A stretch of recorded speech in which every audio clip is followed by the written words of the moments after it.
Thank you, Acting President.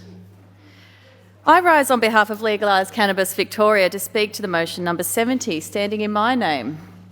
We are seeking the support of this chamber for a parliamentary inquiry to be conducted by the Economy and Infrastructure Committee into the potential for industrial hemp to sow the seeds of Victoria's future. Let's shine a light on this ancient, much misunderstood, incredibly versatile, resilient and sustainable crop and explore its potential. A hemp industry is not new. Hemp is one of the first plants to be spun into fibre many thousands of years ago. 8,000 years ago in the case of the decorative rope in Taiwan. For centuries, rope, fabrics and industrial materials were made from hemp fibre.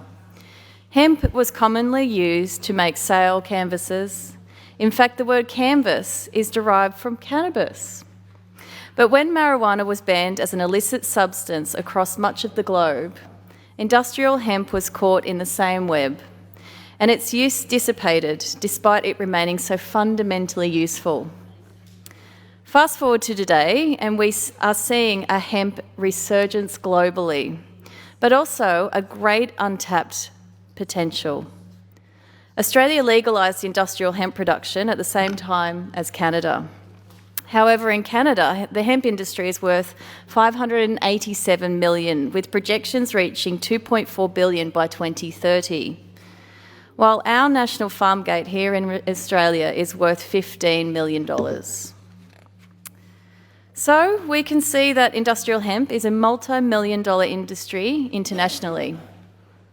Specifically bred for seed and fibre production, hemp is not psychoactive and it uses as many and varied uses that include food, oil, paper, bioplastics, animal fodder, biofuel, construction materials like hempcrete and much more.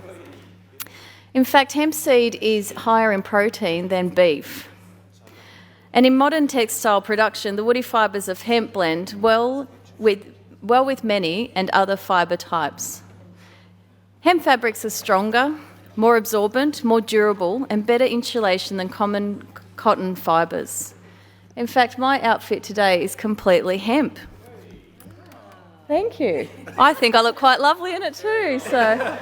And as I was putting it on this morning, I so discovered with the labelling that it is also UV protectant, which is pretty amazing for the Australian economy and climate. I also just want to talk a little bit today about this morning I hosted a few of the hemp industry's greatest. We've had some people here who are producers, who are innovators in this industry, so we were able to showcase things like hemp carpet, hemp fibre and fabric.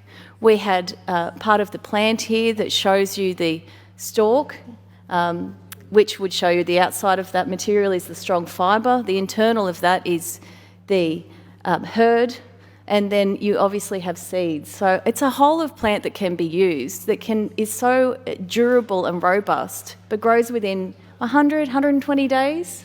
In fact, one of the producers that we had here today can guarantee within 100 days you have enough fibre to build a house.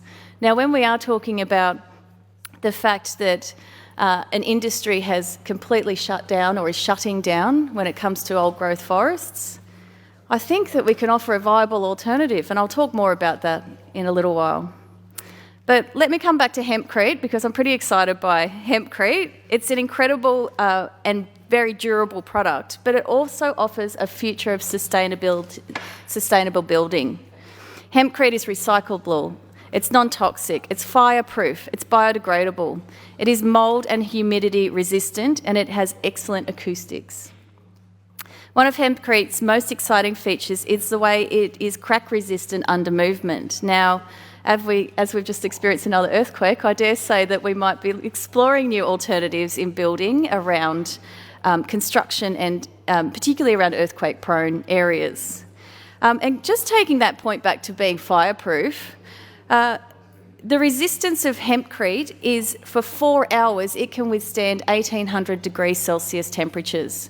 Now, Australian bushfires are devastating to the communities, and to offer an alternative building material that can provide that assurance and may even result in your house still standing after a fire has been through your property is pretty impressive, if I do say. And it's something where we should be really pushing forward and investigating all the opportunities we have here, particularly as we have a housing shortage and we're having a change of industry around the forestry industry.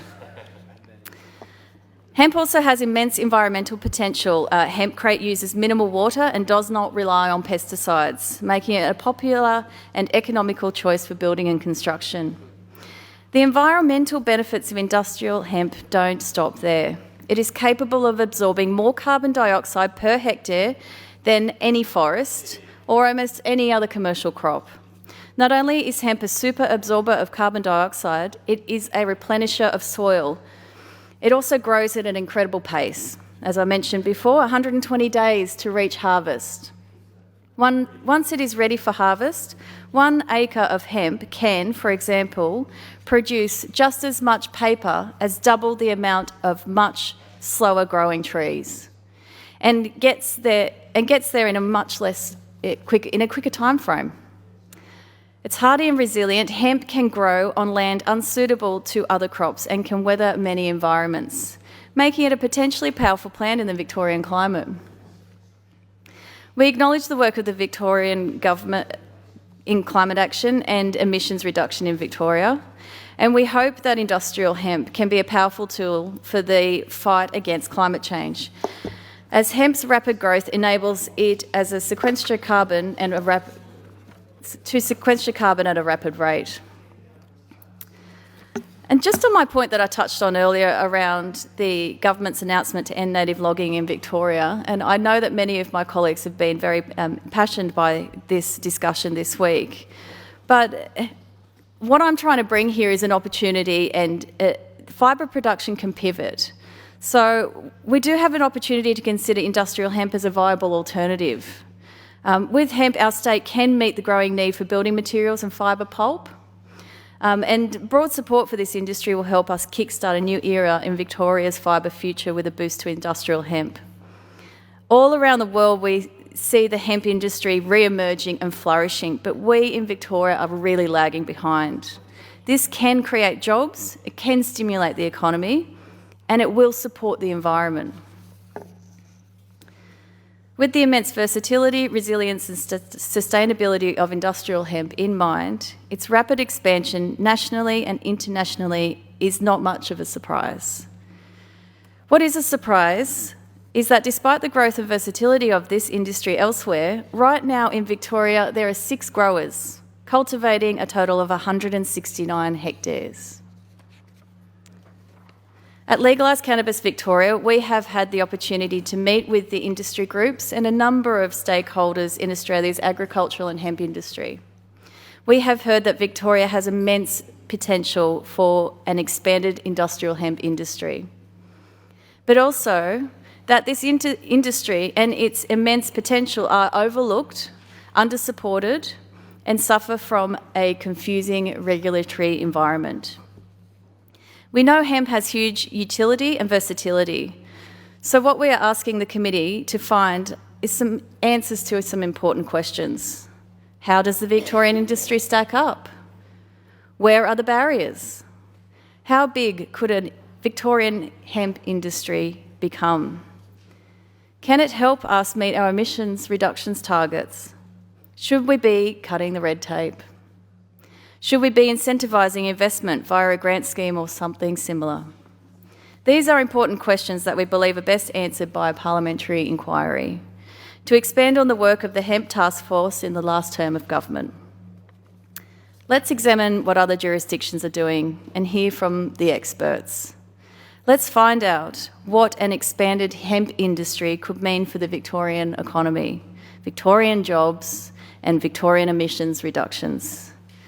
Given industrial hemp's huge potential, seemingly untapped in Victoria, let's see if we can sow the seeds for Victoria's future. Thank you. Thank you, Mr. Acting President.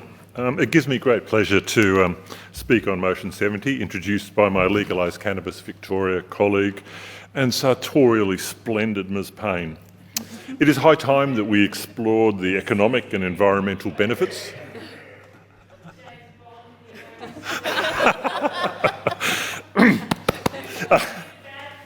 It is high time, from the peanut gallery, it is high time we explore the economic and environmental benefits that industrial hemp can bring to Victoria.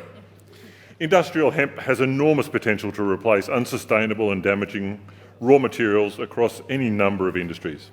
As a food, fibre and cellulosic source for paper, building materials and such like, it offers many opportunities for Victorian agribusiness innovation. Hemp provides an alternative raw material source to many existing unsustainable materials, and in so doing helps build sustainable consumption and production patterns based on a circular economy, consistent with the UN Sustainable Development Goal number 12, responsible consumption and production. Hemp's environmental credentials are impressive too. It is biodegradable, capable of breaking down completely in 3 to 6 months. It has uses in land regeneration and remediation of contaminated environments.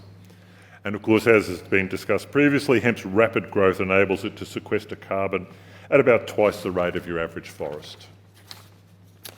Hemp is well suited to Victorian growing conditions, tending to thrive in the same soils and locations as wheat, barley, corn, carrots and potatoes, and it offers farmers an alternative crop that helps protect them against monocrop price fluctuations. This is of real benefit to our primary producers. The economic benefit of industrial hemp are broad, but a good place to start is the revenue that production would bring to Victoria. To give you an idea of the crop value of industrial hemp, 1 hectare of industrial hemp can produce up to 10 tonnes of raw hemp. Industrial hemp has 3 components. The outer bast fibre is primarily used for textiles and ropes.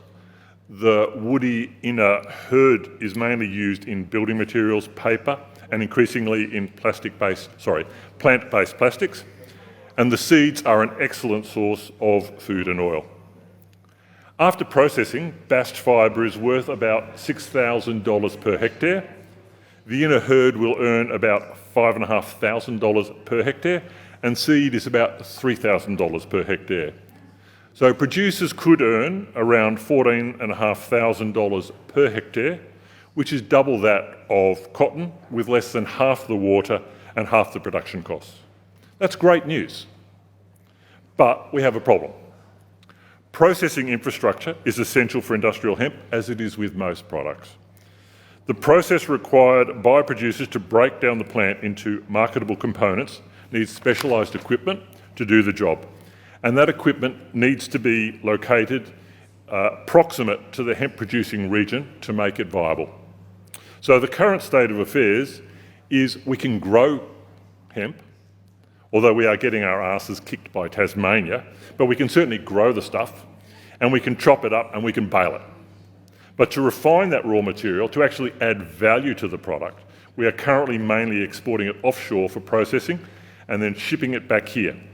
Exactly the same way we deal with our timber pulp processing. It defies logic, and it is certainly not in the best interests of Victoria or Victorians. If we are to create a viable hemp industry that creates long-term, well-paid employment and that benefits our primary producers and our regions, we need to build the infrastructure to process industrial hemp here in Victoria. We also need to be actively identifying and capitalising value-adding downstream manufacturing, again, to create good jobs that are well paid, particularly in regional and rural Victoria. With an early exit from native logging at year's end, we have a unique opportunity for industry innovation and transition, and the development of an alternative for paper pulp that the state should seize now, starting from the base of a well-considered parliamentary inquiry. One of the desirable outcomes of this inquiry would be the formulation of an industry plan for the growth and development of an industrial hemp industry.